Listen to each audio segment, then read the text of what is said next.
Y hola a todo el grupo, gracias por la invitación a participar aquí. Les voy a compartir pantalla, que tengo una muy breve presentación que nos va a acompañar un poquito como para... Ahí se ve bien, ¿no? Sí, perfecto. Como para, digamos, tener una ayuda a memoria, bueno, este es los datos del curso, mi nombre, ahí está mi email por cualquier cuestión, si hay alguna otra consulta o algo que salga de aquí, si tengan ganas de intercambiar, digamos, tenemos ese canal de comunicación.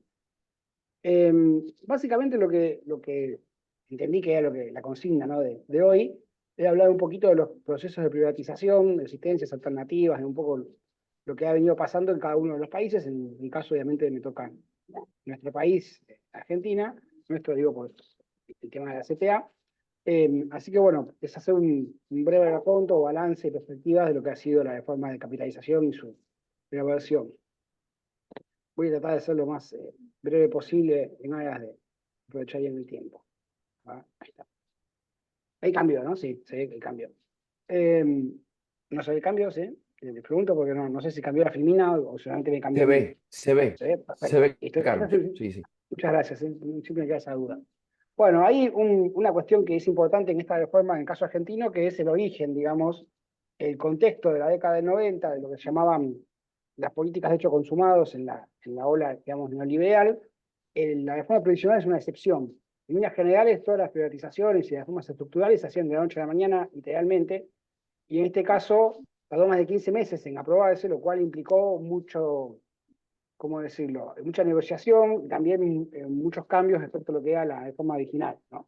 La original era realmente muy, muy salvaje, no es que no haya sido salvaje lo que se hizo, ¿no? Pero era mucho más salvaje, incluso más salvaje que las más salvajes de la región, porque, por ejemplo, no reconocía aportes previos de menores de 45 años. Entonces, toda la gente que ya había aportado capaz que 25 años, no valía nada eso, no había bono de conocimiento, no había prestación compensatoria, no había nada.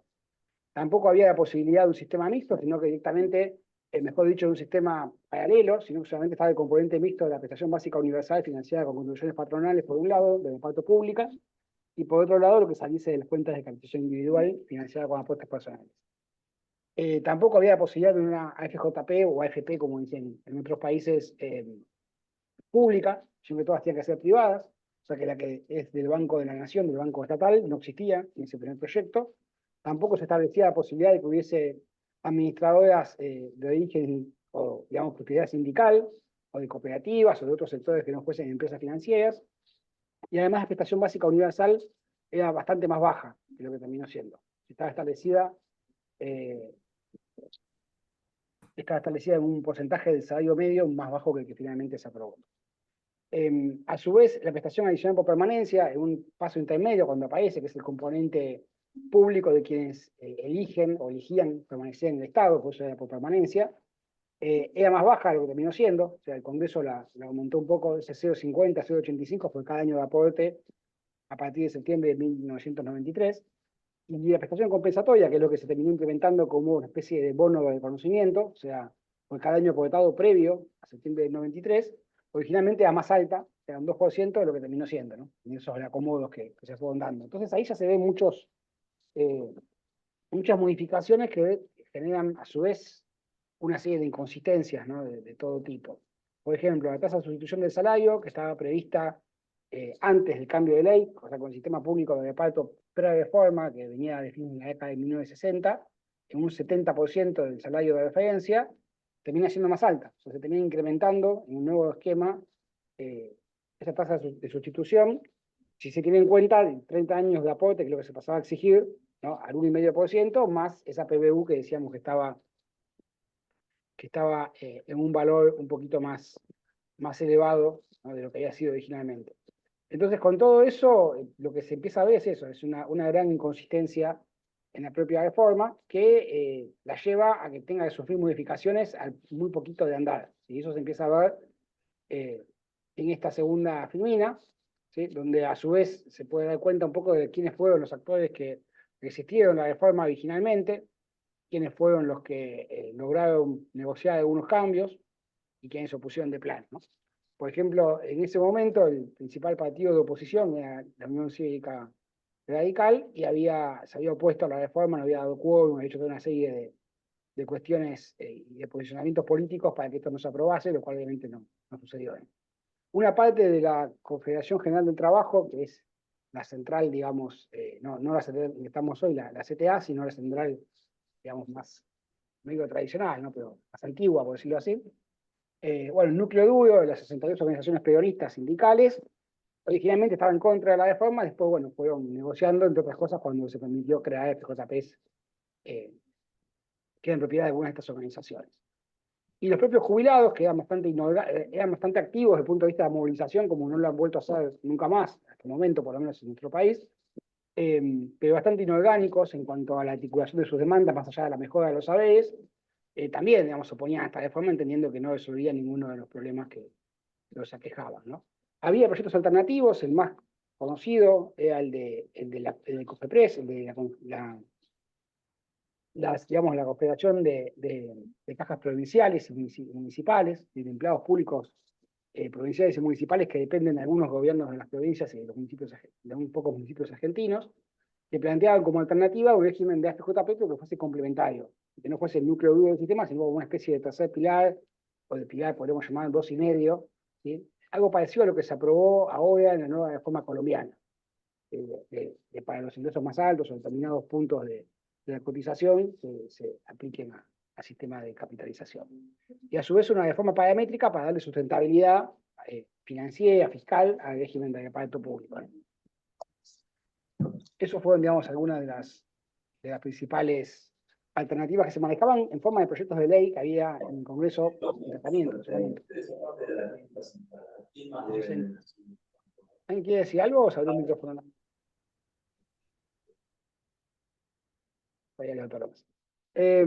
Bueno, la cuestión es que a esa reforma estructural que se termina aprobando con el sistema mixto, ¿sí?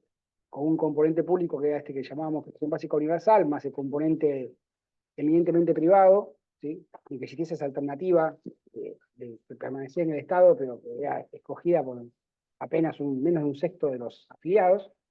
Se suma otro componente de la reforma que tal vez tenga un impacto más duradero y más grave, que es la reforma paramétrica. O sea, el cambio de los parámetros, algunos parámetros se elevan un punto de la tasa de aporte personal, lo que obviamente disminuye los ingresos de bolsillo de los trabajadores en su actividad. Se aumenta gradualmente la edad jubilatoria, que sigue en los mismos valores que en la actualidad, o sea, 60 a 65 años, 60 para mujeres, 65 para varones.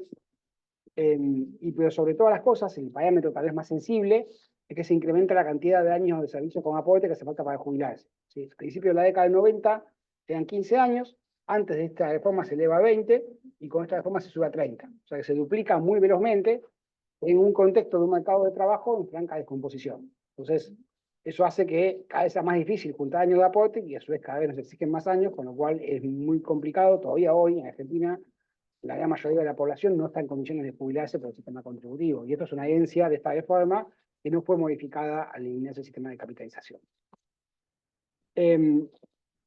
Otra cuestión, digamos que también es importante, que también es muy vigente en la discusión actual parlamentaria, tiene que ver con la movilidad jubilatoria. En el contexto de principios de la década del 90, casi mediados, donde la inflación estaba en valores muy bajos, incluso todavía no se había llegado a la deflación, pero nos faltaba mucho, eso tal vez no era tan significativo, pero en ese momento se había establecido con la ley de reforma previsional un sistema que era el aporte medio previsional obligatorio, el AMPO, ¿sí? Que básicamente lo que trataba era de ajustar los saberes previsionales acorde al incremento del aporte promedio. El problema era que eso, digamos, no era inmune a lo que llamaba el descreme. ¿Qué quiere decir? La gente con salarios más altos permanecía en el sistema, la gente con salarios más bajos perdía el empleo o el empleo pasaba a estar no registrado, con lo cual el aporte promedio se incrementaba, pero la recaudación de aportes disminuía, a la vez que esos aportes cada vez menos iban al Estado, porque la mayoría elegía o terminaba siendo asignada, no sabe cómo, a una FJP. Entonces, en realidad tenía un aporte creciente, pero unos recursos decrecientes. Eso era bastante explosivo. Entonces, al poco tiempo, al año de andar, eso se reemplaza en el marco de la ley de solidaridad previsional, que establecía que el pago de las jubilaciones se garantizaba hasta los montos que establecía el presupuesto, una especie de regla de caja, pero bastante ingenua, porque el presupuesto en general garantizaba el pago de AB, porque no le quedaba otra.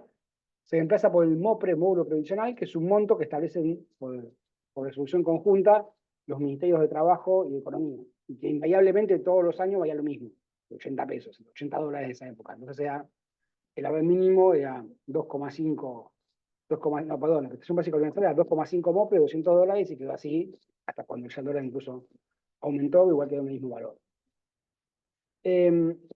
Y a su vez también hay otras inconsistencias que se detectan ya en el diseño original que tienen que ver con el funcionamiento del sistema de capitalización, que era particularmente perverso en algunas cuestiones. Por ejemplo, en la estructura de comisiones, que se establecían comisiones fijas y comisiones variables. Las fijas son un monto fijo. Entonces, por ejemplo, si una persona ganaba, no sé, el salario de $100, en pesos dólares de la convertibilidad, y tenía que aportar 11 para el sistema jubilatorio, tal vez una FJP le cobraba $1 de comisión fija, ¿sí? Y otra le cobraba, no sé, el 5% del aporte. Entonces al final le convenía más la que cobraba variable que la que cobraba fija, ¿no? Si en su lugar de ganar $100 ganaba 1.000, le convenía más la que cobraba mayores comisiones, digamos, mayores comisiones fijas y menos comisiones variables. El problema es que había, en ese momento, el mecanismo para asignar personas a un sistema u otro, y dentro del sistema de capitalización, una FJP u otra, era por sorteo. O sea, las personas podían elegir, obviamente, pero la inmensa mayoría no lo hacía. Ni quienes habían ingresado al sistema con la reforma, ni quienes entraban al mercado de trabajo posteriormente. ¿Sí? Un 85% aproximadamente no hacía explícita su opción provisional. Lo que decía la norma es que si no se hacía explícito, automáticamente se tenía que ir a una FJP. Después de 3 meses de estar registrado, si el trabajador o la trabajadora no expresaba su, digamos, por escrito, que elegía el sistema público o de reparto, iba al sistema privado. Y dentro del privado iba a un administrador que se sorteaba. Se sorteaba originalmente en proporción a la participación de cada una en el total de la cantidad de afiliados, con lo cual eso lo que hacía era cristalizar la estructura oligopólica del mercado.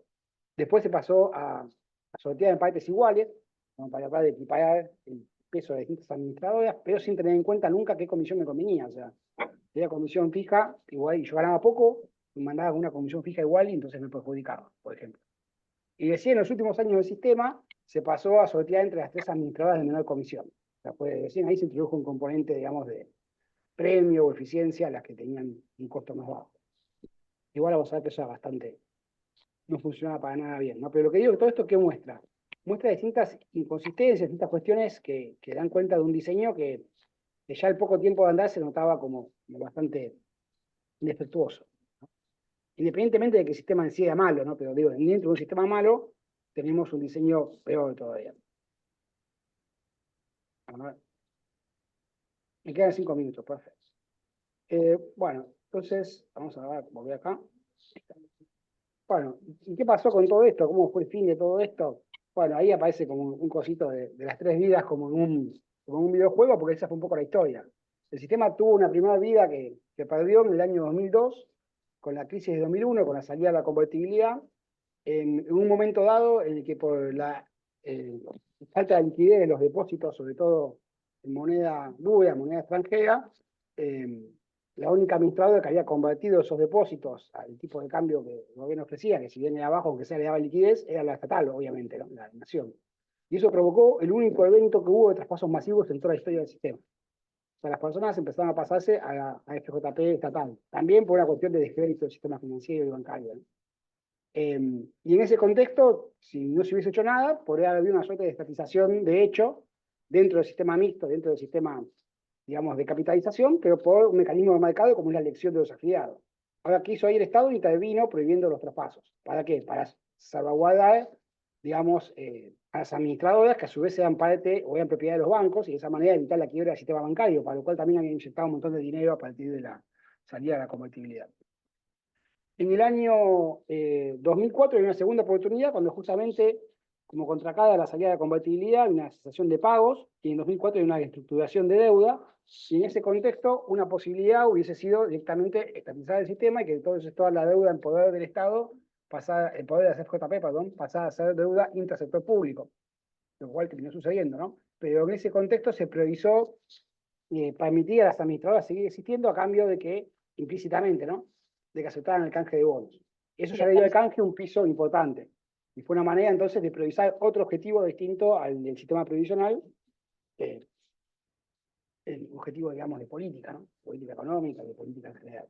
Y en el año 2008 la crisis financiera mundial provocó una rentabilidad negativa en las administradoras porque los diferentes instrumentos financieros no habían valor de mercado, y en ese contexto se agotaron rápidamente muchas cuentas de capitalización individual los objetivos programados, o sea, la plata que la gente podía ir sacando se acababa más rápido porque lo que podían sacar era lo mismo, pero el fondo en lugar de crecer se achicaba por una rentabilidad negativa.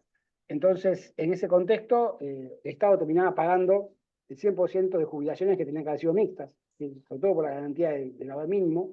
Entonces, un poco de la mano de eso, en 2008 se termina estatizando el sistema, ¿sí? Con la característica de que eso se da casi sin ningún tipo de oposición, digamos, de oposición o de resistencia a ningún actor social. ¿Sí? Yo estuve en ese momento, tuve la suerte de poder estar en la primera reunión de comisión de previsión social en la Cámara de Diputados, y la verdad que los defensores de la reforma eran un grupo minúsculo, un bloque muy pequeño de diputados, y el presidente de la Unión de FJP, o sea, el dueño, digamos, de las administradoras, con lo cual es bastante lógico que no iba a querer que las estatizaran, ¿no?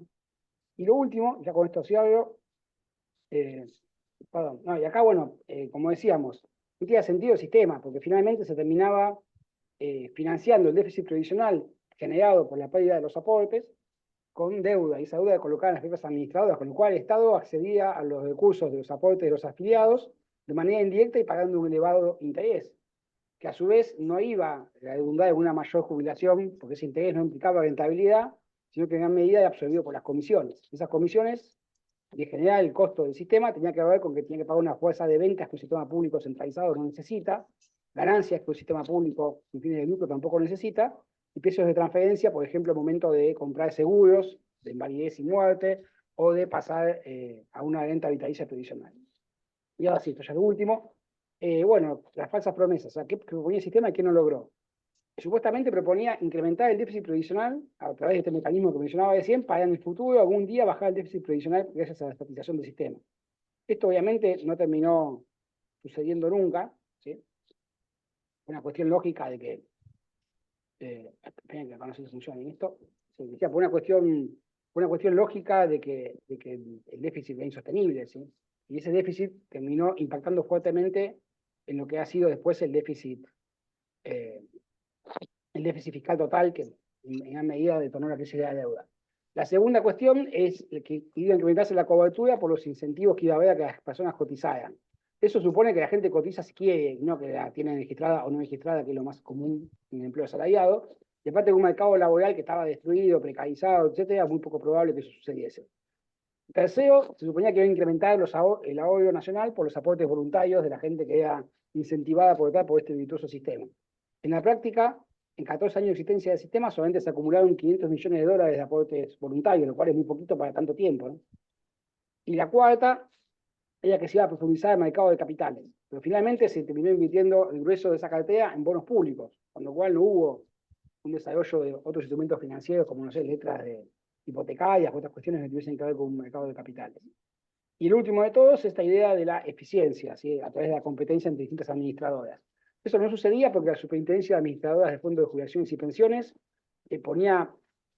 fijaba que ninguna administradora podía estar muy por encima o muy por debajo de la rentabilidad promedio del sistema, lo cual implicar un efecto manada de que todas invertían en lo mismo para evitar esas diferencias, independientemente que esa rentabilidad fuese mucho o poca. Y la segunda cuestión por la cual tampoco se daba esta cuestión era porque eso implicaría, o sea, poder analizar las rentabilidades y comisiones y todo implica un nivel de información, de conocimiento, de educación financiera que ni siquiera hoy se ha alcanzado en el grueso de la población, y que mucho menos en la década de 90. Entonces había un problema grave de información en ese sentido. Bueno, con eso no les quito más tiempo, era lo que tenía para presentar el caso argentino, y le doy paso a los compañeros de los otros países. Buenísimo, Carlos. Muchísimas gracias. Muchísimas gracias. Muy, muy interesante eh, para ubicarnos en el proceso argentino hasta, la, hasta las transformaciones que tuvieron lugar a partir del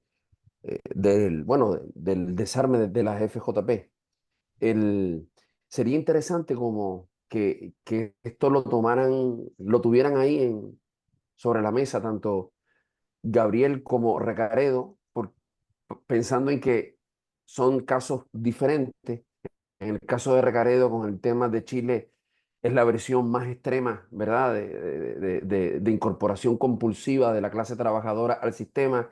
En el caso de México, es un sistema que funciona en paralelo con otros, pero, pero tener, es interesante que como es una clase en común, no para que cambien la presentación, sino para tomar en cuenta qué elementos en común tanto de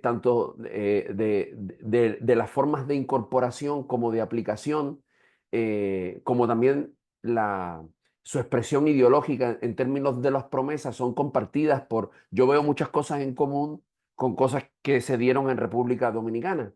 Y quizás Recaredo, me voy a atrever, puede ver qué cosas que se dieron en Argentina para el desmonte de esa estructura no están a la vista en la reforma que se está discutiendo en Chile, que supuestamente es pues para transformar el sistema de pensiones a uno más justo y digno. Solamente así como para que en la medida de lo posible, mientras, mientras hablan, pueda haber un diálogo entre las experiencias. Gabriel, por favor, adelante. Mm, Gabriel. Muchas gracias. Ujú, gracias. eh, eh, Déjenme compartir.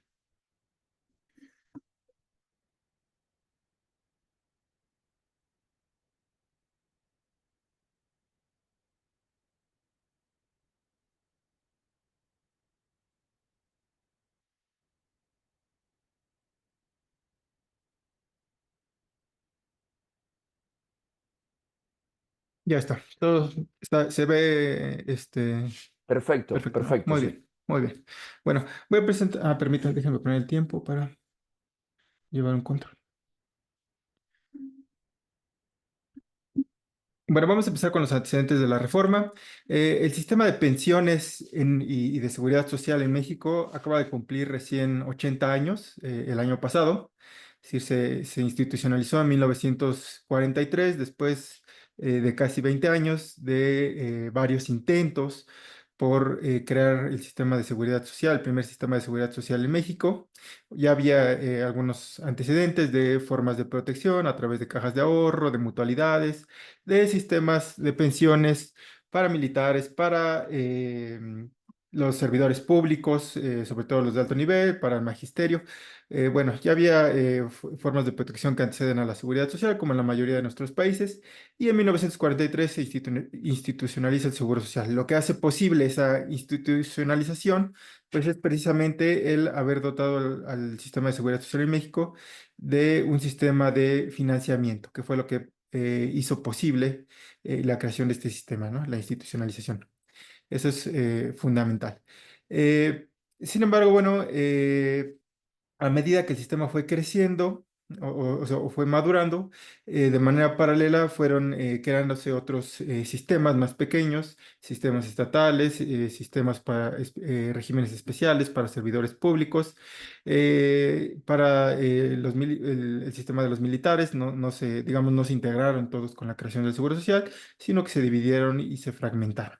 Así que actualmente, bueno, pues tenemos todos estos, digamos, esta división de la estructura de la población, perdón, de la protección social en México, donde aquí estarían los sistemas de seguridad social más grandes, el IMSS para los trabajadores del sector privado y el ISSSTE para los trabajadores del Estado.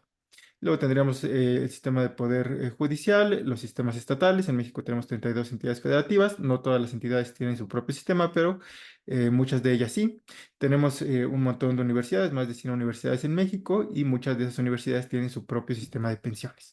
Luego las empresas paraestatales, principalmente las energéticas, las que producen energía eléctrica, petróleo, bueno, pues también tienen sus propios sistemas. Y luego, por otra parte, tendríamos la protección no contributiva que se ofrece a través de programas sociales.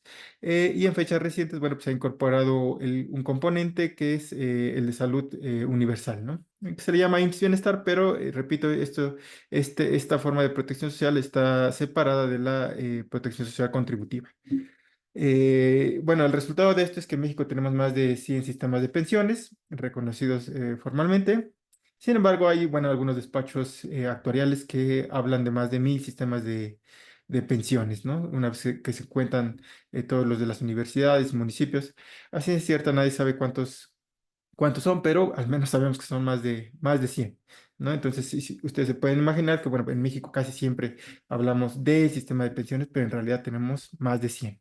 Eso complejiza de por sí ya el panorama. Luego, bueno, con el desarrollo del sistema de pensiones, se crearon, digamos, algunos incentivos que empezaron a afectar al sistema. Si seguimos el modelo propuesto por el Banco Mundial sobre las etapas de un sistema de reparto, pues México cumple con algunas de ellas, no con todas, pero sí con algunas, como pasó en la mayoría de nuestros países. Es decir, al iniciar el sistema teníamos una proporción baja de personas en edades mayores que técnicamente no se tenía por qué haber retirado, pero como el sistema tenía un superávit aparente, en realidad no lo era, pero como tenían superávit aparente, bueno, pues se les permitió que pudieran acceder al sistema de pensiones de manera temprana, ¿no? Sin haber cumplido con los requisitos. Sabemos que la consecuencia para nuestros sistemas de pensiones es que no existe la contrapartida de los ingresos, ¿no? Hay más gasto, pero no hay ingresos. Y así se fueron creando algunas distorsiones, se permitió que algunos grupos de campesinos, cañeros, ferrocarrileros, bueno, pues se fueran integrando sin la contrapartida, ¿no? Que es la parte de los ingresos. Porque, bueno, pues repito, el sistema tenía un aparente superávit. Eh, las prestaciones que se otorgaban muchas veces tampoco correspondían con los ingresos que se recibían, se fueron aumentando las prestaciones sin que las cuotas se actualizaran. Pasaron, en el caso de México, pasaron varias décadas sin que la cuota de los trabajadores se actualizara, ¿no? Y eso ocurrió en un periodo en donde México se estaba industrializando y en donde los salarios en términos reales crecieron de manera muy importante, es decir, había un margen razonable para haber incrementado las cuotas, pero desgraciadamente no se hizo. Y bueno, cuando se empezó a hablar de actualizar cuotas, pues ya era en los años 80, ya era demasiado tarde. Esto, bueno, va a generar también expectativas en la población asegurada de obtener una pensión. Cuando el sistema se creó, por ejemplo, la edad perdón, el tiempo de cotización requerido era de 14 años, pero a los pocos años de haber iniciado el sistema se rebajó a 10 años, ¿no? Solo con 10 años de cotización se podía obtener una pensión y con 65 años cumplidos. La edad de retiro tampoco se modificó, hasta la fecha permanece en 65 años. eh, por vejez, bueno, hay otras formas de obtener una pensión por cesantía a los 60 años, pero digamos por vejez sigue siendo 65 años, desde 1943. Eso no ha cambiado. Eh, y bueno, pues actualmente, repito, no tenemos, desgraciadamente, no tenemos un sistema de información que nos permita hacer una evaluación de nuestros sistemas de pensiones. Yo he podido obtener datos de 71 sistemas y lo que observamos es que aproximadamente tenemos 6.5 millones de pensiones, que no necesariamente son 6,5 millones de pensionados, porque hay personas que tienen más de una pensión. Sospecho que no es un porcentaje demasiado mayor. En los sistemas en donde he podido evaluar esto, las personas que tienen más de una pensión representan entre 3 y 5% del padrón de pensionados, así que me imagino que no deberán ser demasiadas, pero bueno, de todos modos están ahí, ¿no? Eh, la mayoría de los pensionados pertenecen al IMSS asegurador. El IMSS también tiene un régimen especial para sus propios trabajadores, que es el RJP, régimen de jubilaciones y pensiones para los trabajadores del propio sistema de seguridad social. Y bueno, el segundo sistema más grande es el ISSSTE, ¿no? En el IMSS hay casi 3 millones de pensionados. En el ISSSTE son significativamente menos, pero aquí en el IMSS la pensión promedio es de 10,000 pesos mensuales, que son unos $500 al mes.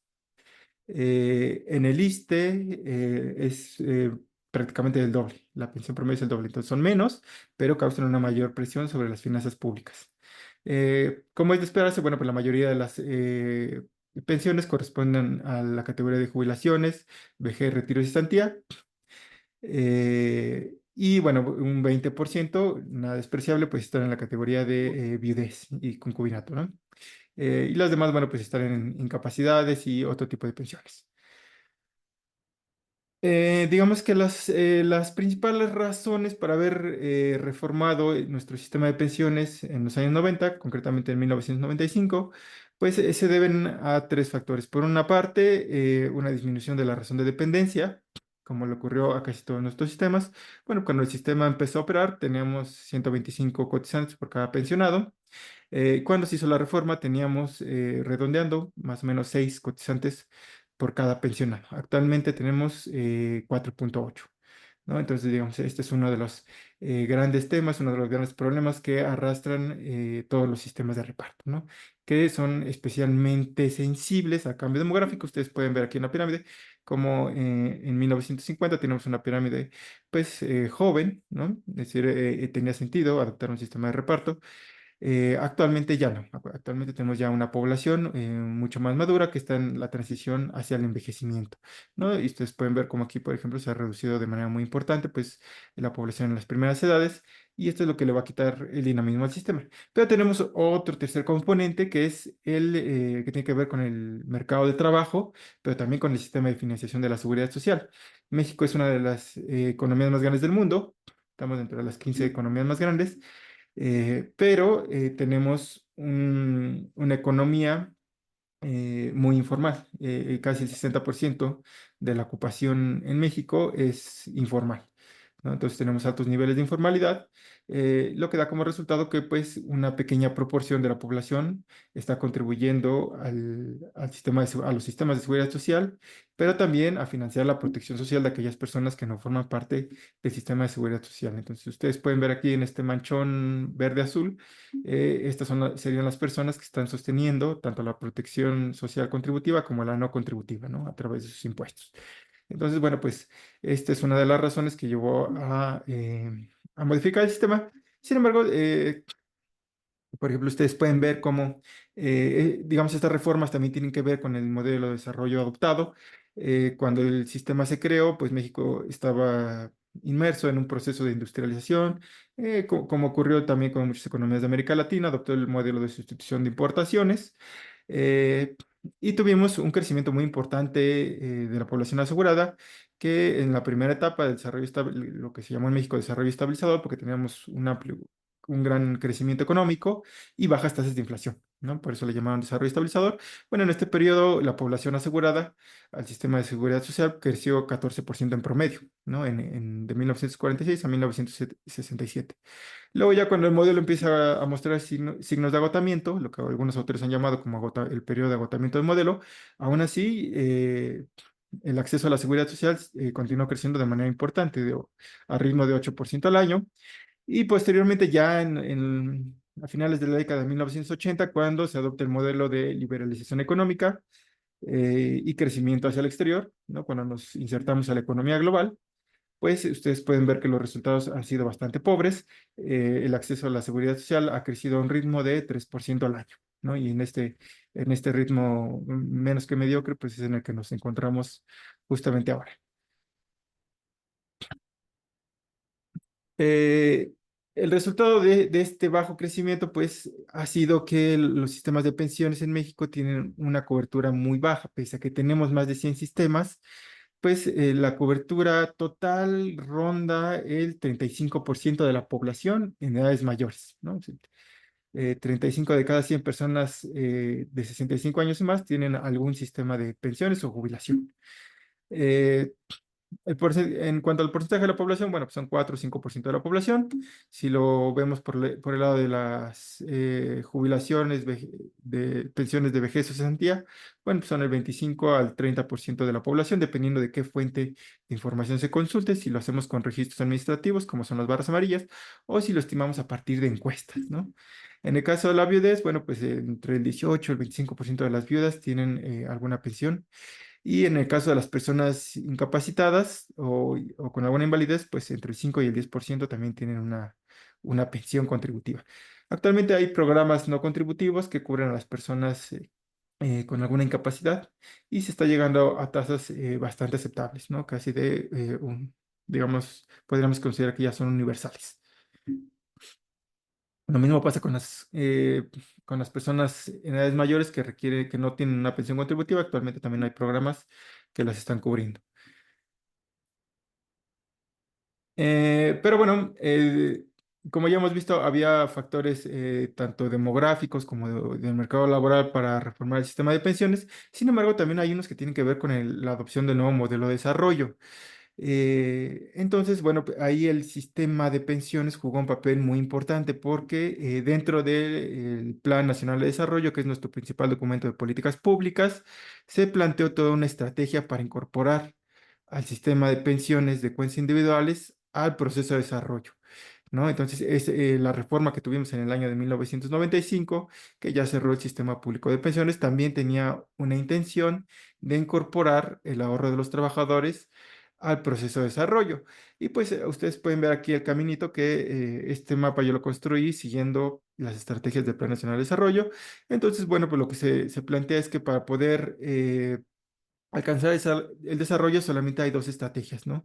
El incremento de la inversión y el incremento de la productividad. Si ustedes se dan cuenta, bueno, aquí ya pueden empezar a darse cuenta, a sospechar qué tipo de modelo de desarrollo es, orientado hacia el exterior. En esos años ascendió al poder una clase política con una perspectiva mucho más neoliberal de la que teníamos anteriormente, que era más liberal, pero nacionalista, ¿no?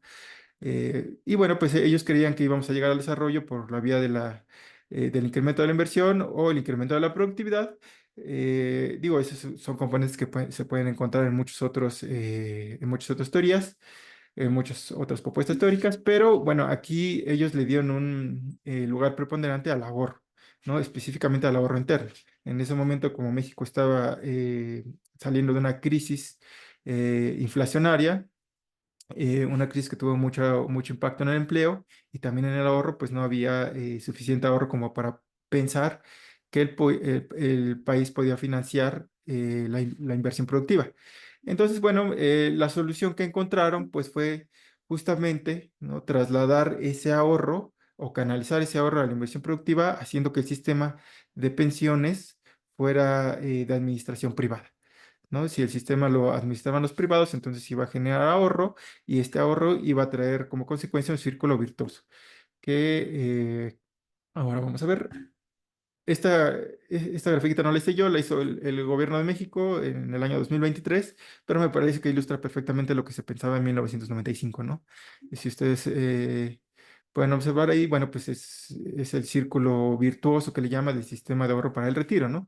Es decir, el ahorro de los trabajadores va a servir como financiamiento para las empresas, va a generar empleo, esto va a generar crecimiento económico. Y ese crecimiento económico a su vez va a generar más inversión, más empleo formal. Esto es muy importante porque en la iniciativa de reforma de 1995 literalmente se plantea así, ¿no? Este círculo virtuoso, bueno, pues se describe en el texto y por eso, bueno, pues en ese momento para quienes diseñaron esta política, pues tenía sentido trasladar esos recursos al sistema privado de cuentas individuales, ¿no?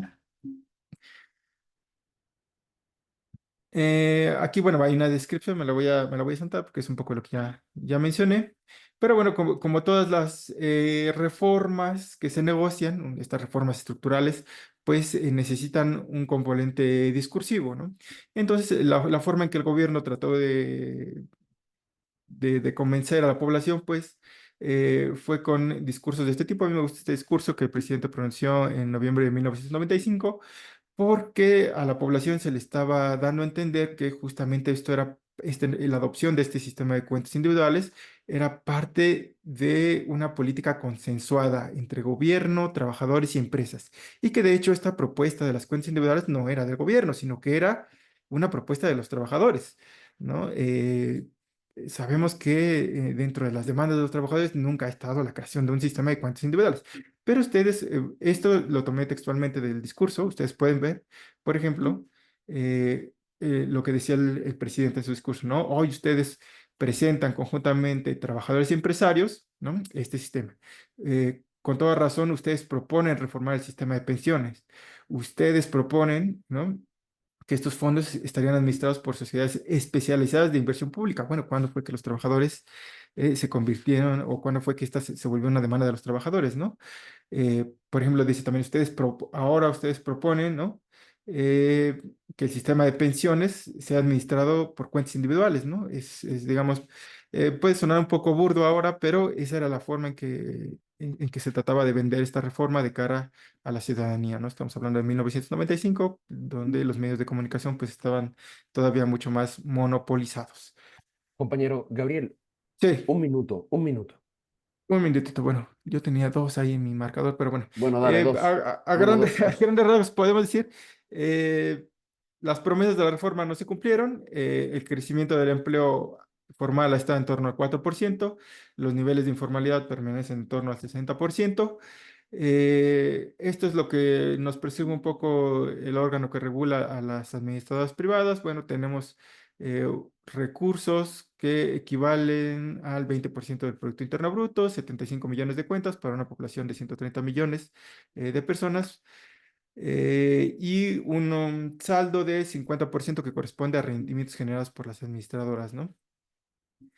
Sin embargo, después de 25 años, recién se empezó a jubilar la primera generación, ¿no? La generación de las Afore o las AFP, como le llaman en otros países de América Latina, y pues los resultados que observamos eran bastante pobres. En realidad, cerca de, digamos, menos de 5.000 personas iban a poder reclamar una pensión, ¿no? Imagínense, repito, de una población de más de 100 millones de personas, ahí habría que hacer la división entre las personas mayores, pero en realidad el hecho de que solamente 5 personas pudieran reclamar una pensión, pues era un resultado de una reforma que estuvo mal pensada para el país, ¿no?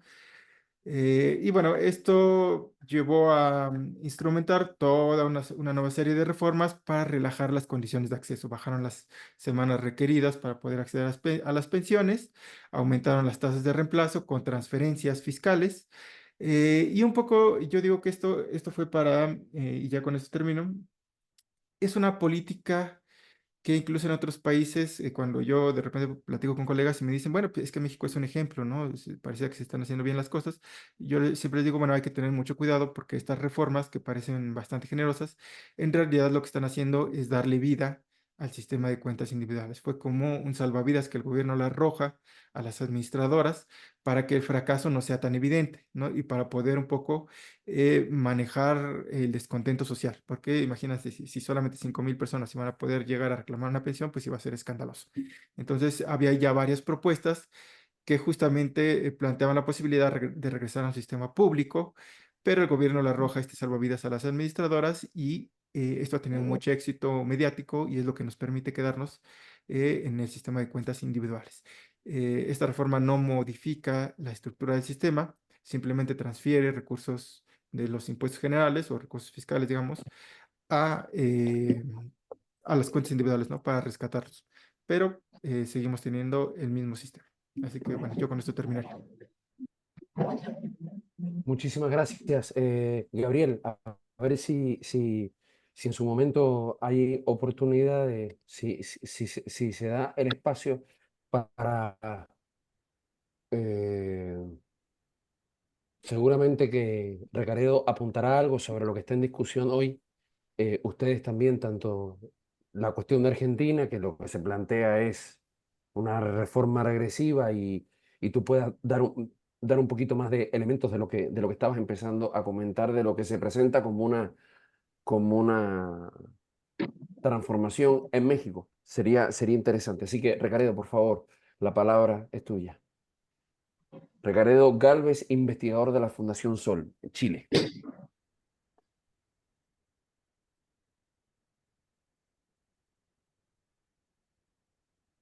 Ahí, ahí sí, ¿me escucha?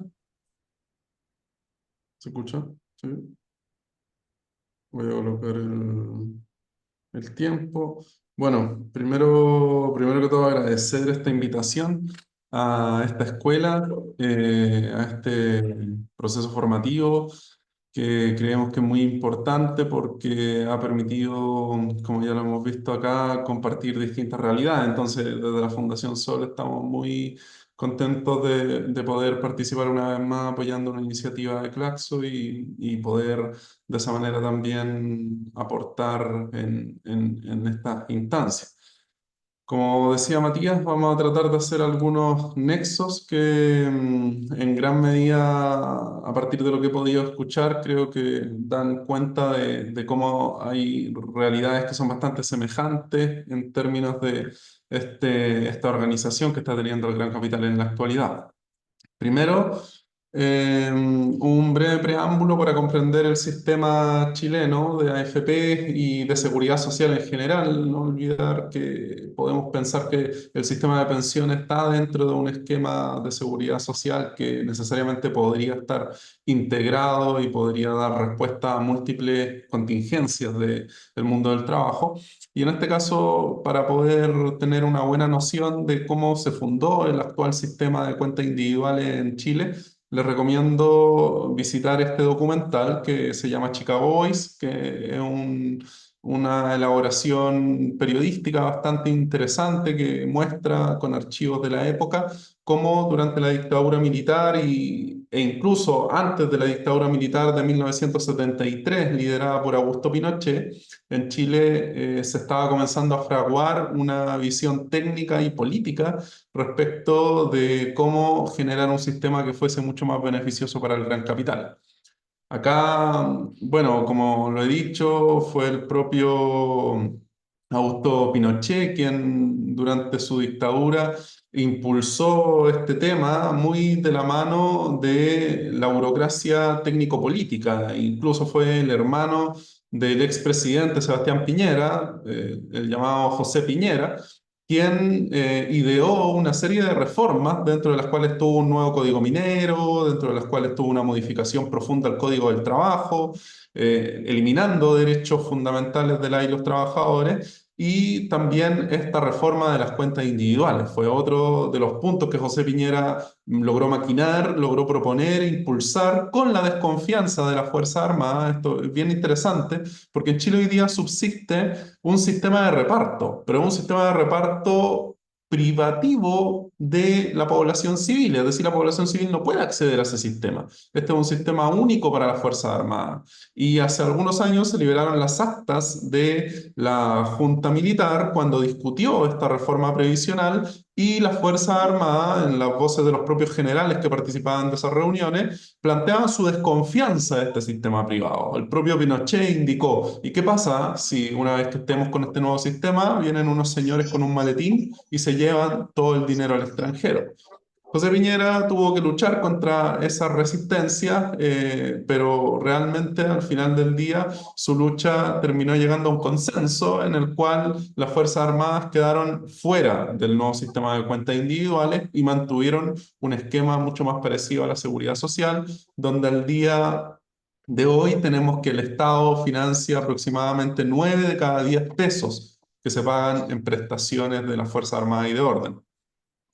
¿Cómo está articulado el sistema chileno en la actualidad? Podríamos decir, usando la nomenclatura clásica que el propio Banco Mundial utiliza, que en Chile existe un pilar cero, que hoy día está basado en un test de afluencia con la que es llamada pensión garantizada universal, que es financiada principalmente por impuestos generales y no es, a pesar que su nombre lo dice, no es realmente universal, sino que es para un segmento de la población que ya cumplió 65 años o más. Luego tenemos un pilar 2, que es de contribución definida privada, que es el de las administradoras de fondos de pensiones o AFP. Y luego tenemos un pilar 3, que es de contribución voluntaria privada, que principalmente aportan personas que tienen las características de ser hombres, de altos ingresos de la sociedad. Esto, como es voluntario, es bien restringido. Además, tenemos un beneficio definido público que es residual, es un régimen para aquellas personas que no se cambiaron al sistema de AFP, que fue un grupo minoritario porque muchos trabajadores y trabajadoras fueron obligados a hacerlo por la fuerza a través de la dictadura militar y la complicidad de las propias empresas pro dictadura, y el esquema especial de beneficio definido público también de Carabineros de Chile, que es semejante a la policía, y de la Caja de Defensa Nacional, que es lo que corresponde ya a las Fuerzas Armadas como tal. Entonces, este podríamos decir es el esquema de los distintos pilares que componen el sistema de pensiones hoy día, y uno que nos va a cobrar mayor interés en esta exposición es el pilar 3, el que tiene que ver con las AFP principalmente. La AFP tenemos que tener en cuenta que no solamente lucran y se benefician debido a las comisiones obligatorias que tienen que pagar las y los trabajadores. Esto es bastante paradigmático, es un modelo en el cual las personas están obligadas a cotizar para su jubilación, lo cual podríamos decir, bueno, eso ocurre en todos los modelos de pensiones, pero en este caso están obligadas sin poder elegir un sistema público. Solo hay oferentes privados. Y estos oferentes privados, en sus ya más de 40 años de funcionamiento, han logrado formar parte de una extensa red de nichos de negocio que al mismo tiempo forman parte de lo que ya se ha conformado como prácticamente un mercado previsional. Ahí tenemos las comisiones de administración, vamos a tener las comisiones por retiro programado, vamos a tener el ahorro previsional voluntario, donde también participan las AFP. Vamos a tener Previred, que es una plataforma orientada a que los empleadores o los propios trabajadores hagan el pago de las cotizaciones, que esto también pertenece a las AFP. Tenemos participación de las AFP en la propiedad del Depósito Central de Valores, que participa en el mercado financiero, y en la administradora de fondos de cesantía. Ahí también vamos a tener participación de las AFP. Pero algo no menos curioso es que de un tiempo a esta parte, los controladores y controladoras, las principales empresas controladoras de la AFP son compañías de seguro de vida. Compañías de seguros de vida que no son chilenas, en su mayoría son compañías de Estados Unidos como MetLife o Prudential. Y estas compañías de seguro de vida a su vez también tienen sus nichos de negocio en las rentas vitalicias, en los seguros de invalidez y sobrevivencia, y también participan del ahorro previsional voluntario. Pero ¿qué es lo más paradójico de todo esto? Que a pesar de esta extensa red de nichos de negocio de las compañías de seguros que controlan AFP y de las propias AFPs que controlan a su vez otros mecanismos vinculados con la seguridad social, lo más paradójico es que no son las AFP ni las compañías de seguro las que pagan la mayor proporción del gasto total en pensiones. Quien paga la mayor proporción del gasto total en pensiones es el Estado. Y eso se distribuye de la siguiente forma. Primero, las pensiones del sistema antiguo y otros subsidios estatales implican casi el 48,6% del gasto. Luego, las pensiones de las fuerzas de orden, un 24,8%. Luego, otros beneficios previsionales, un 8,9%. Y las pensiones autofinanciadas de AFP, tan solo un 17,7%. Es decir, más del 82% de todo el gasto total corresponde a gastos que desembolsa el propio Estado. En el ámbito actual, pensando que ya tenemos un sistema que prácticamente lleva más de 40 años de funcionamiento y vamos a ver cuáles han sido sus resultados. Por otro lado, el sistema de fondos de pensiones que administran estas empresas privadas, que hoy son 7 AFP en Chile, actualmente acumula el equivalente a un 60,5% del Producto Interno Bruto chileno, que son poco más de 182 mil millones de dólares. ¿Ya? Entonces, en gran medida entendemos ahí que es un pozo muy, muy relevante para estas industrias que lo que hacen con el dinero es invertirlo en otras empresas privadas y pagar pensiones miserables. En este caso, acá hay un ejemplo de una de las empresas que está vinculada en este negocio, que corresponde a Habitat, que es una AFP, una de las más grandes, que es controlada en partes iguales por Inversión en la Construcción, que forma parte de la Cámara Chilena de la Construcción, donde se agrupan los constructores, las empresas constructoras, y Prudential, que es una compañía de seguros estadounidense. Entonces, a través de ese control, controlan la AFP Habitat, que está vinculada con los fondos de pensiones, controlan otra empresa que está vinculada al negocio previsional, que es AISA, que administra fondos de pensiones y otros en países como Perú, Colombia y Chile, controlan Confuturo, que es una compañía de seguros de vida, el Banco Internacional, que está vinculado a la banca, Red Salud, que es una empresa prestadora de servicios hospitalarios, ambulatorios y dentales, Consalud, que es una ISAPRE, es decir, una aseguradora de salud privada en Chile, y Vida Cámara, que es otra empresa de seguros complementarios. Entonces vemos cómo a veces desde la clase trabajadora o distintas organizaciones, cuando se va por la lucha por las pensiones, pareciera que se dibuja la lucha por la seguridad social, que es una lucha integral, es una lucha mancomunada por los distintos aspectos de las contingencias de la vida. Pero pareciera que el gran capital lo tiene súper claro. El gran capital logra extender sus redes a través de estas distintas facetas de la seguridad social, como es los servicios ambulatorios, como es los seguros de salud, como son los seguros de vida, otros seguros complementarios, como es las propias finanzas, ¿verdad? Y son capaces a través de eso de generar un control e importantes nichos de acumulación. Y ahora, ¿cuáles son los resultados de este sistema? Los resultados son desastrosos y desde nuestro punto de vista no hay dobles lecturas. Las cuentas individuales en Chile como sistema único para el financiamiento de pensiones, y eso es muy importante porque es el sistema contributivo total en nuestro país. O sea, no tenemos la posibilidad de aportar a un sistema solidario dentro del régimen contributivo. Eso no existe un sistema activo así en Chile.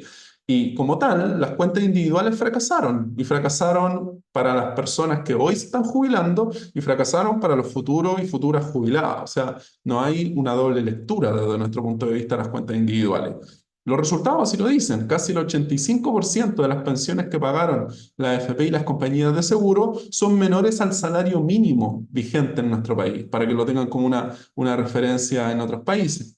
Si incorporamos el subsidio estatal, esto baja apenas al 70%, es decir, con los subsidios estatales que han tenido que surgir en las últimas reformas desde los años 2000 hacia adelante, que han sido las reformas más importantes, algunas hechas durante el primer gobierno de Michelle Bachelet, otras que se desarrollaron durante el gobierno de Sebastián Piñera, como fue la PGU, han sido reformas que lo que han hecho es colocar un respirador artificial al sistema de cuentas individuales porque no es capaz de financiar pensiones suficientes. Como ven, la mayoría de estas están debajo del sueldo mínimo.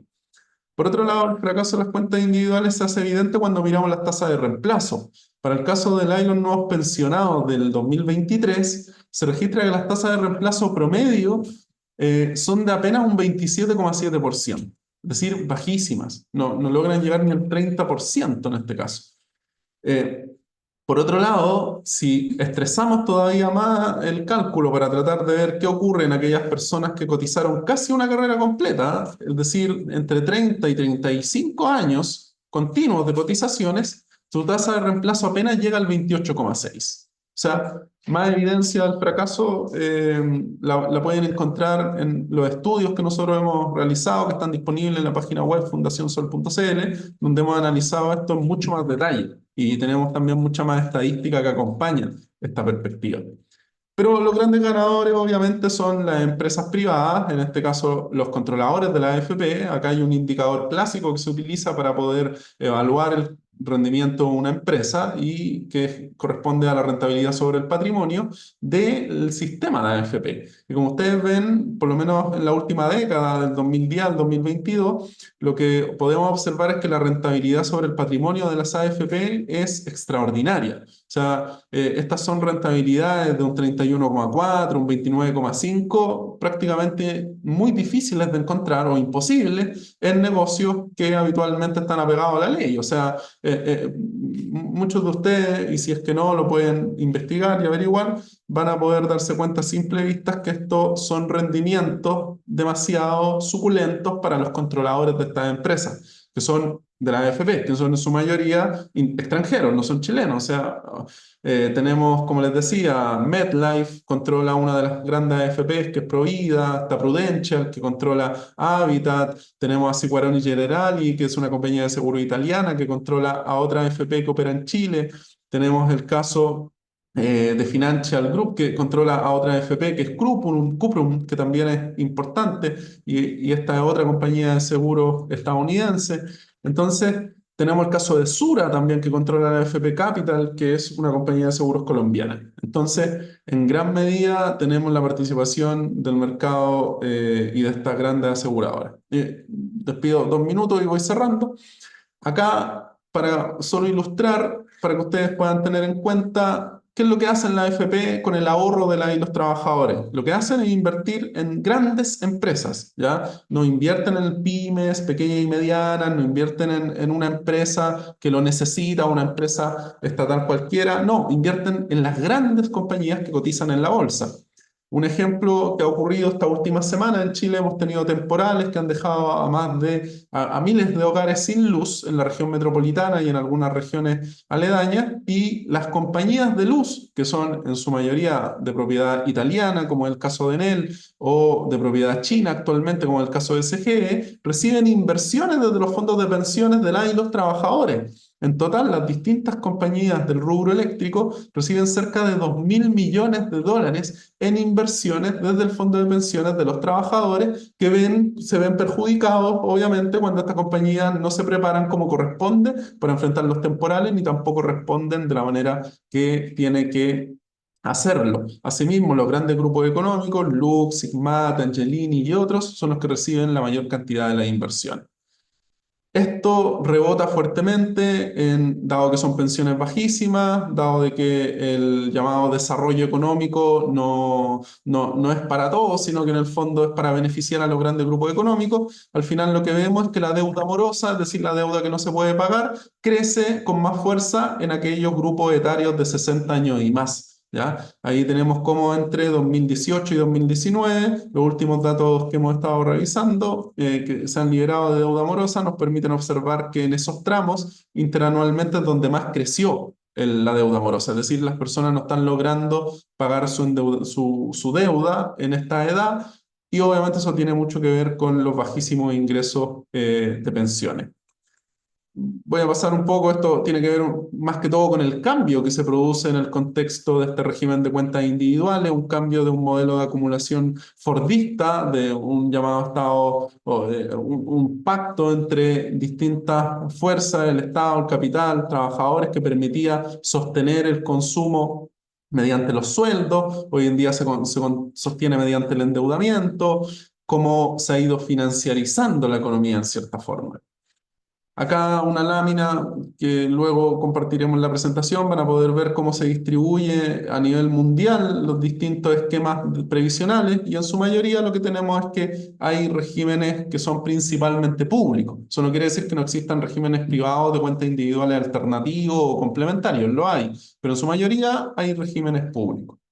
Y todo esto que ha desatado desde que de hace más de 10 años en Chile se han organizado los trabajadores en el movimiento No Más AFP, realizando marchas multitudinarias, miles de personas, sobre todo desde el año 2016 en adelante, ya luego del gran estallido social, la revuelta popular que hubo en el año 2019 en Chile.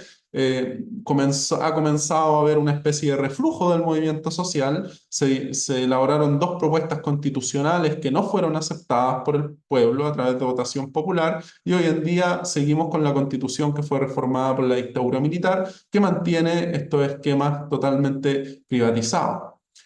Acá también ha habido una caída de la tasa y la participación en la tasa de sindicalización de y los trabajadores, por lo menos luego de la dictadura militar. Esto no se ha logrado recomponer en el tiempo. Y por último, invitarle a que revisen una propuesta que hizo el movimiento No Más AFP en conjunto con la Fundación Sol, que prestamos apoyo técnico, de alternativa al sistema privado de pensiones en Chile. Una propuesta de un sistema de reparto solidario con fondo de reserva técnica, es decir, que tenga una estrategia para enfrentar las variaciones demográficas que nuestro país, como todos, sufren. Y que, ojo, desde nuestro punto de vista y a partir de nuestro análisis, consideramos de que el efecto de las transformaciones demográficas no afecta solo a los regímenes de reparto, también afecta a las cuentas individuales. Las cuentas individuales también se van a ver exigidas de más personas que van a requerir una pensión. Los hogares, finalmente, como unidades de análisis, son las que tenemos que mirar, que también se van a ver cada vez más exigidos, con pensiones bajísimas que pagan las cuentas individuales y que exigen transferencia al interior del hogar. Eso, muchas gracias por esta invitación. Disculpen por los minutos adicionales. Muchísimas gracias, Recaredo. Muchísimas gracias, Recaredo, Carlos y Gabriel. Sobre algunas cosas que se han mencionado. Primero, la pregunta por las presentaciones. Recordemos que en la página del curso se están subiendo todas las clases, por lo tanto los videos con las presentaciones están subidas sesión a sesión.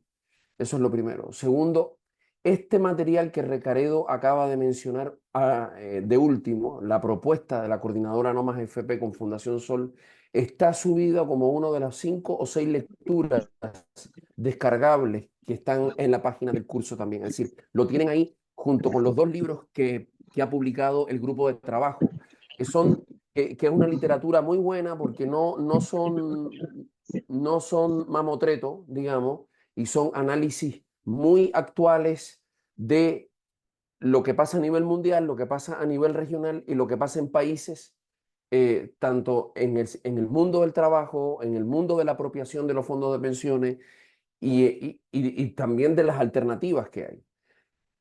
Y algo muy interesante que resulta que uno podría decir de lo que pasa con las 3, que se ve claro en las 3 participaciones, que contrario a principios fundamentales de la seguridad social, los sistemas privatizados de seguridad social son verdaderos amplificadores, multiplicadores y profundizadores de la desigualdad, en nombre del ahorro, y en nombre de la disponibilidad de fondos para la inversión, derivar el esfuerzo del trabajo a administradores privados que se benefician de una inversión, pero que ni siquiera es una inversión en desarrollo nacional.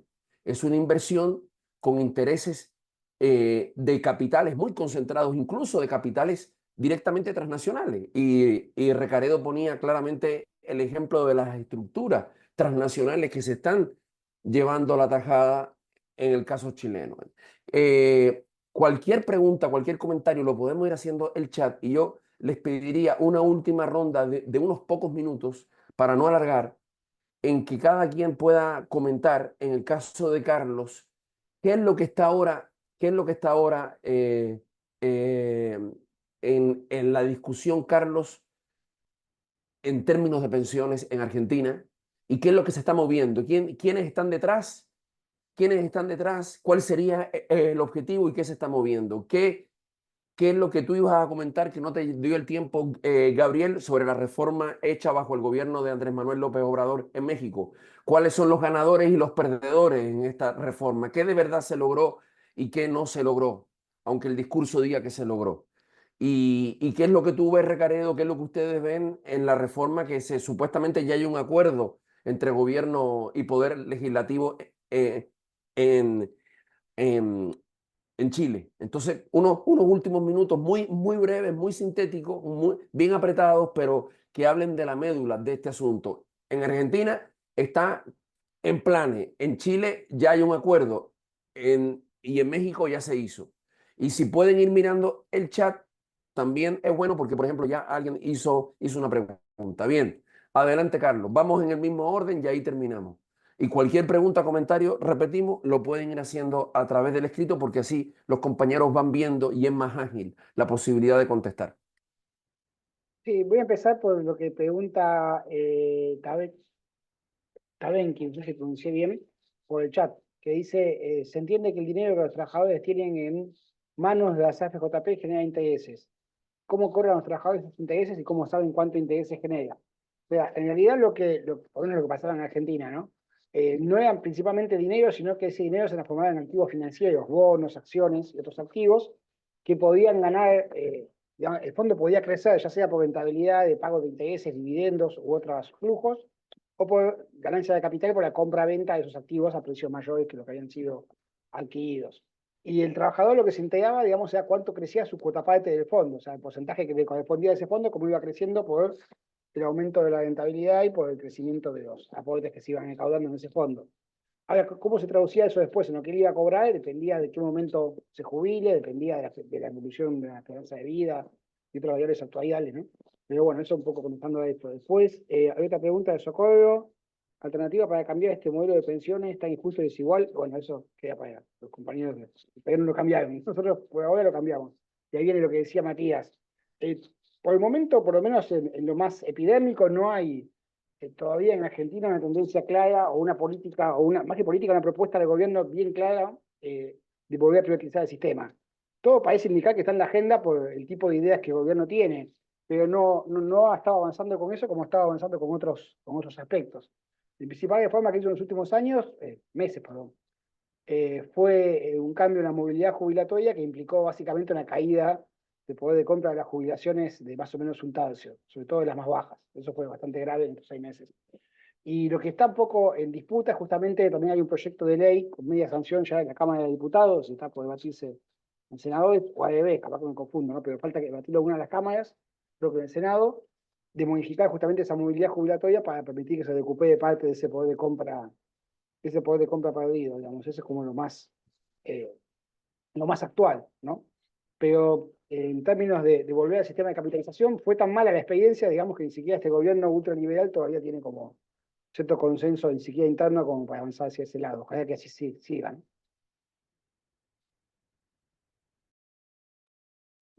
Muchas gracias, Carlos. Gabriel, por favor. Bueno, nada más comentar un poco de lo que preguntabas, Matías, sobre quiénes son los ganadores, los perdedores de este sistema o de estas reformas que se han dado en fechas recientes. Sobre todo, Eh, exacto, de la más reciente, claro. sí, de las más recientes. Yo diría las personas que van a ganar, desgraciadamente, estas son reformas que también son regresivas, porque no van a beneficiar a las personas de menores recursos. Es decir, quienes llegan, como estas reformas no modifican la estructura del sistema de pensiones, sino que únicamente relajan las condiciones, pero desgraciadamente, es decir, es un sistema que es tan inadecuado para el mercado de trabajo en México que ni siquiera aún relajando las condiciones, la mayoría va a poder, no va a poder cobrar una pensión, no va a poder hacer eso. Entonces, a quien va a beneficiar, pues son a los sectores de mayores ingresos, ¿no? A los trabajadores que tienen un sindicato, que están en el sector público, a los que cotizan de manera más constante, que tienen los salarios más grandes. A esos son a los trabajadores a quienes sí se va a beneficiar. Por eso digo que también es regresiva y eso es algo que no podemos perder de vista, porque sabemos que uno de los principios de la seguridad social es la progresividad, ¿no? Y se trata de darle más a quien tiene menos. Y de hecho, justamente es uno de los eslóganes de este gobierno, ¿no? Primero los pobres, pero muchas de sus políticas justamente son regresivas. Entonces, en este caso yo diría, pues se va a beneficiar a un pequeño grupo de la población, aquellos que logren cumplir con las condiciones, con las nuevas condiciones. Y también hay que mencionar que este relajamiento de las condiciones de acceso son temporales, ¿no? Cada año se van incrementando las semanas de cotización hasta que lleguemos en un periodo de 10 años más o menos a lo que teníamos antes de estas nuevas reformas, ¿no? En fecha reciente se hizo otra nueva reforma que lo que va a hacer es simplemente trasladar más recursos para aumentar la tasa de reemplazo de aquellos que sí cumplan con los requisitos para cobrar una pensión. Digamos, esta es la encrucijada en la que creo que están nuestros países, ¿no? Es decir, no nos funciona el sistema de capitalización individual porque tenemos mercados con mucha informalidad, con desempleo, en algunos casos con poca participación de las mujeres en el mercado de trabajo, pero las condiciones demográficas ya no nos permiten regresar a esos sistemas de reparto, al menos no el reparto puro, ¿no? Entonces estamos en ese dilema de que no hay una solución fácil, ¿no?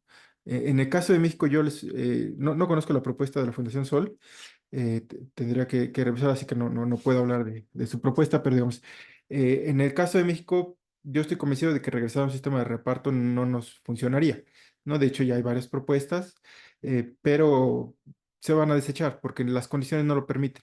Sin embargo, tampoco podemos continuar con este sistema de cuotas individuales.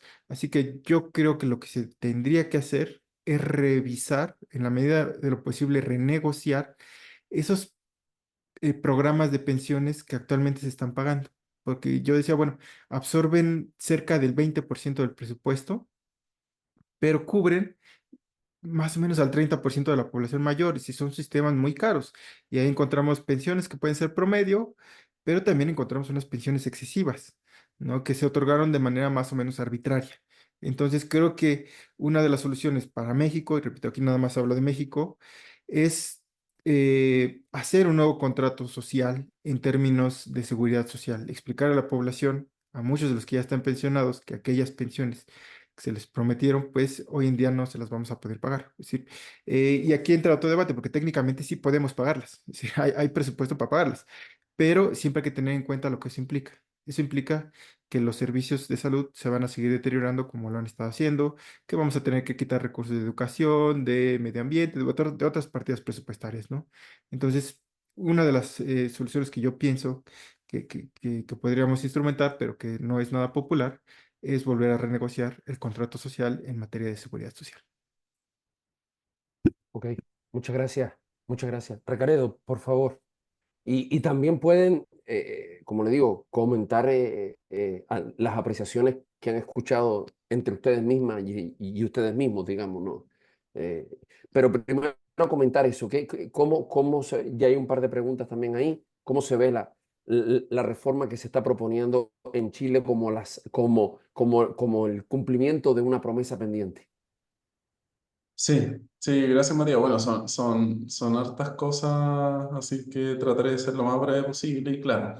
Pero partiendo por el tema de la reforma, hoy estamos con una reforma que lo que está proponiendo, a partir del acuerdo que tú señalabas, que también desde nuestro punto de vista pareciera ser un acuerdo de conveniencia porque se vienen elecciones municipales y de gobernadores en Chile, entonces querían despejar esta discusión de la reforma y probablemente luego de las elecciones veremos si es que ese acuerdo se mantiene, porque ya hay líderes de la derecha que están planteando que no están seguros de algunas cosas, entonces veremos qué tanto se sostiene. Sin embargo, es un acuerdo muy favorable para la derecha y el gran capital, o sea, es un acuerdo que consagra más cuentas individuales. En resumen, es probable que si ese acuerdo se llevase a cabo, al final del día lo que tendríamos sería más cotización de la y los trabajadores a las cuentas individuales, lo cual podría ser quizás a empresas que tengan otro nombre o que sean distintas a la AFP,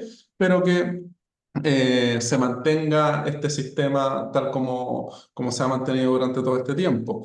Por otro lado, no hay garantías de que las reformas que vendrían siendo una vez más subsidiarias en algunos casos para tratar de corregir desigualdades entre las pensiones de hombres y mujeres, sean reformas que dentro de esta gran reforma al mismo tiempo permitan resolver esos problemas en la envergadura que se encuentran, porque es importante constatar que sí hay diferencia en las pensiones de hombres y mujeres, las mujeres son relativamente más bajas, pero cuando miramos los resultados, claramente ambos hoy día están recibiendo pensiones miserables, o sea, ambos se encuentran con en su mayoría pensiones bajo el sueldo mínimo, en su mayoría para quienes cotizaron casi una carrera completa, están alcanzando montos que no son suficientes. Entonces, eso es lo preocupante. Por eso es que se ha planteado la necesidad de una reforma estructural. Esa reforma estructural que se ha propuesto desde el movimiento de trabajadores, la coordinadora Noma FP, con apoyo de distintas organizaciones técnicas, dentro de las cuales como fundación hemos sido uno de los más involucrados, es una reforma que consiste en un sistema de reparto con financiamiento tripartito y un fondo de reserva técnica. Ya, y ahí es muy importante desde nuestro punto de vista el análisis que se haga al respecto. O sea, el sistema de reparto tenemos que entender que dependiendo de cada realidad va a tener que ser capaz de entenderse como un motor de un sistema previsional en el cual lo que está en el centro es la solidaridad de la distribución de los ahorros o de los ingresos que tenga este sistema para poder financiar pensiones que se encuentren o beneficios, más allá de las pensiones incluso, que se encuentren dentro de un acuerdo previo. O sea, creemos que hay ciertos principios que tiene el sistema de reparto que son políticos y que es importante defender, como por ejemplo el beneficio definido. Nosotros creemos que ese es uno de los elementos que las cuentas individuales carecen en su gran mayoría, o por lo menos en el diseño chileno, dado de que los trabajadores no saben cuál es el monto de su pensión hasta el momento que ya están prácticamente a meses de jubilar. Y ahí es cuando se dan cuenta en su gran mayoría que van a recibir pensiones que pueden ser hasta un 20%, un 25% de lo que estuvieron ganando en los últimos años en promedio. Entonces, es ahí donde este sistema de reparto tiene que rescatar aquellos principios. Uno, el beneficio definido, la solidaridad intergeneracional, intrageneracional, pero al mismo tiempo la sostenibilidad. Nosotros reconocemos que la sostenibilidad es un elemento que forma parte de los principios que propone la OIT para los sistemas previsionales o de seguridad social, Y en ese caso creemos que uno de los que también impulsan los trabajadores. No, la clase trabajadora no va a proponer un sistema que va a quebrar en una década o que no le va a asegurar a su hija e hijo la misma seguridad que ellos están teniendo. O sea, no es esa la lógica de la clase trabajadora. La lógica de la clase trabajadora es obtener los beneficios en el tiempo y que cada vez sean mejores, que sus hijos e hijas, que el futuro, ¿verdad?, sea cada vez mejor. Para eso es que en gran medida esta propuesta ha pensado complementar un fondo de reserva técnica. ¿Qué es ese fondo de reserva técnica? Es considerar que la contribución del Estado, la contribución del empleador y la contribución del trabajador y trabajadora aporta al sistema, pero también es necesario comprender cómo el propio crecimiento económico del propio Producto Interno Bruto a través de más gasto público orientado a un fondo que se capitalice colectivamente permite también obtener beneficios que no son a través de cuentas individuales. Es una capitalización colectiva, una capitalización en la estrategia de desarrollo del país, una estrategia de desarrollo real, no este supuesto desarrollo que nos colocan como en el espejo de Estados Unidos o Europa, sino que un desarrollo que reconozca realmente las potencialidades de cada uno de nuestros países, ojalá con una perspectiva latinoamericana, obviamente, o con una perspectiva desde el sur antihegemónica.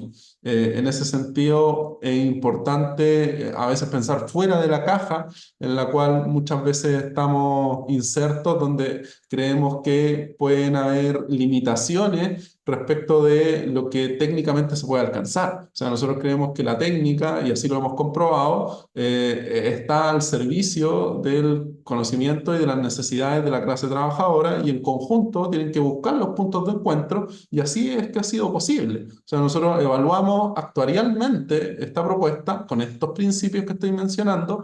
Incluso los fondos de reserva técnica son fondos que tienen países como Estados Unidos, algunos países asiáticos, que permiten que, por ejemplo, en Japón no estén hoy día pensando en ir a un sistema de cuentas individuales, uno de los países con más envejecimiento del mundo, ¿ya? Y no está pensando en ir a cuentas individuales. Entonces, en gran medida, es muy relevante mirar cómo a través de la técnica podemos ir acompañando estas necesidades reales, urgentes, y realizar propuestas aterrizadas. Y quizás para quienes también puedan tener otro tipo de suspicacia al respecto, hay algo muy interesante de esta propuesta que hizo la coordinadora Nómada AFP, que el propio gobierno de Sebastián Piñera, a través de su subsecretaría de Previsión Social, evaluó esta propuesta, la evaluó en términos técnicos y no pudieron desecharla, no pudieron decir que era una propuesta que técnicamente estaba mal argumentada. La única diferencia la tuvieron por ahí por el año 2070, la proyección que habíamos hecho era hasta el año 2100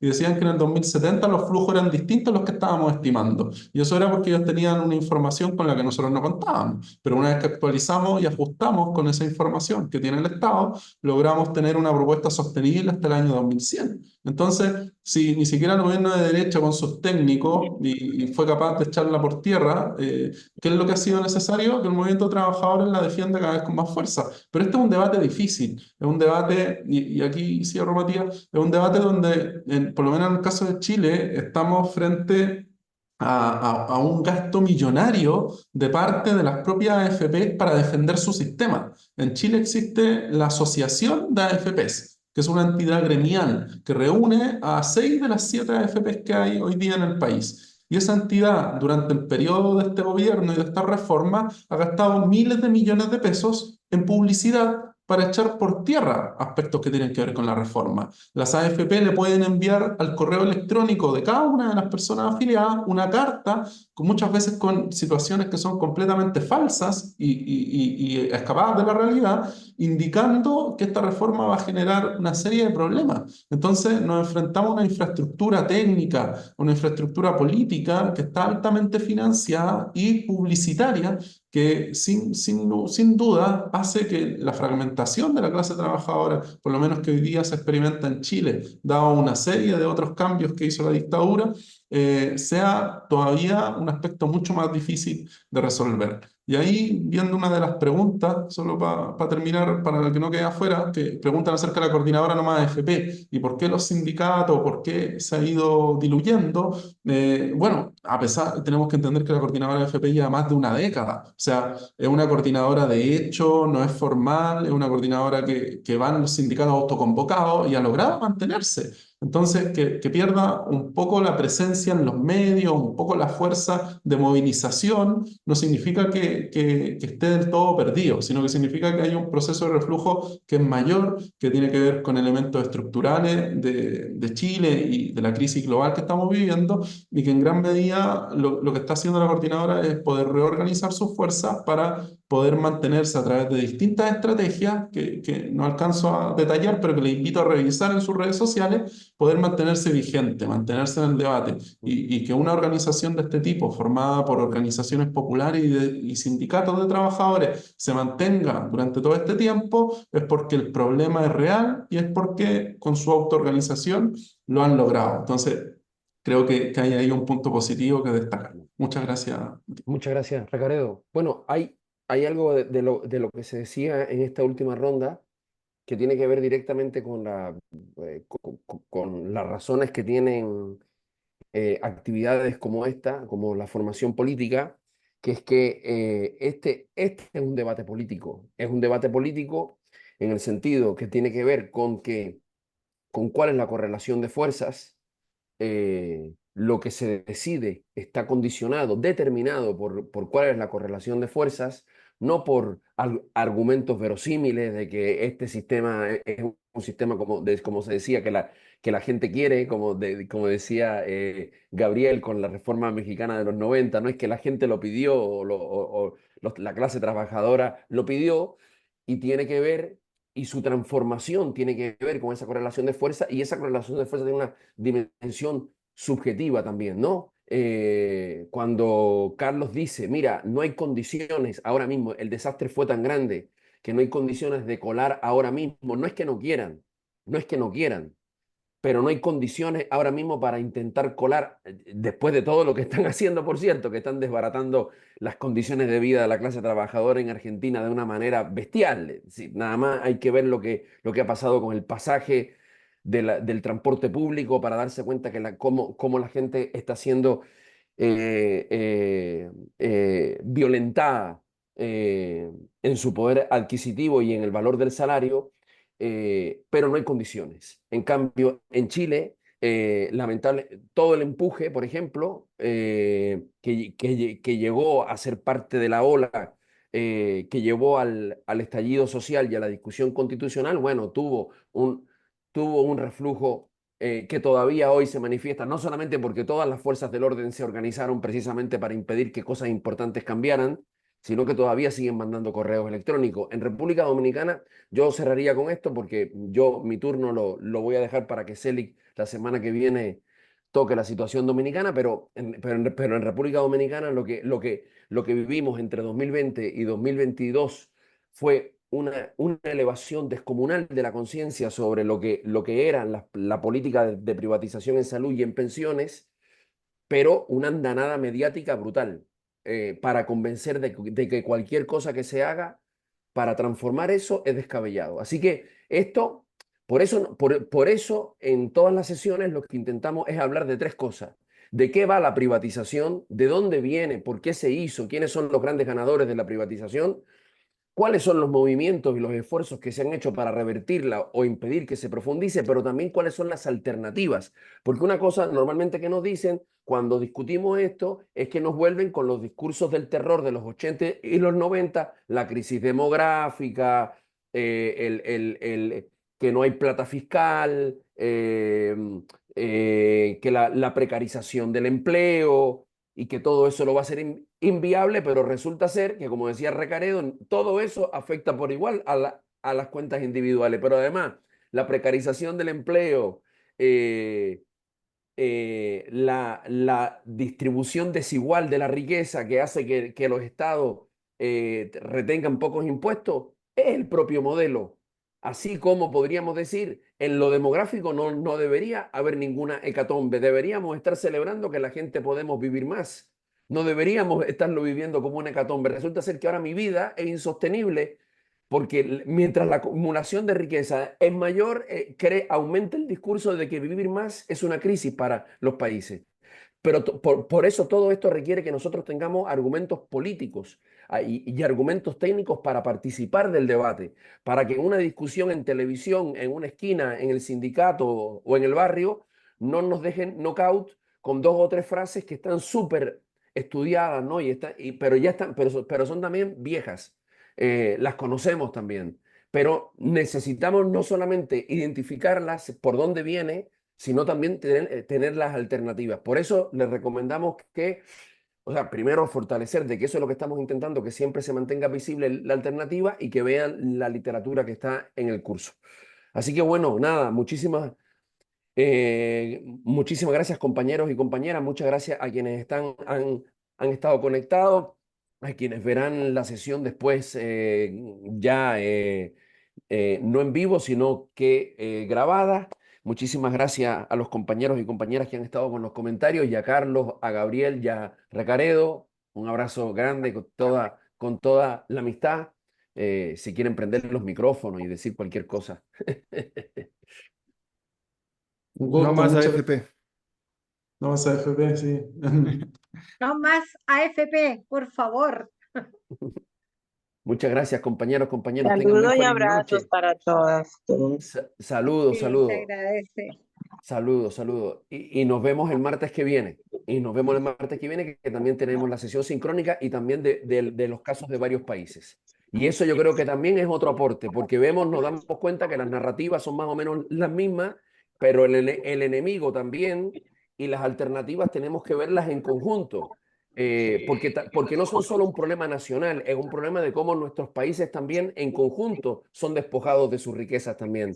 Y que para construir buenos sistemas de protección social también necesitamos mayor soberanía, cuidar más nuestra riqueza, cuidar más nuestros sistemas productivos, actuar como bloques. Así que, bueno, por eso las sesiones han estado pensadas así. Así que las sigan disfrutando. Un abrazo muy grande, lleno de gratitud. Muchas gracias. Bye. Buenas noches. Gracias. Chao, compañeras y compañeras. Muchas gracias Bye. a ustedes.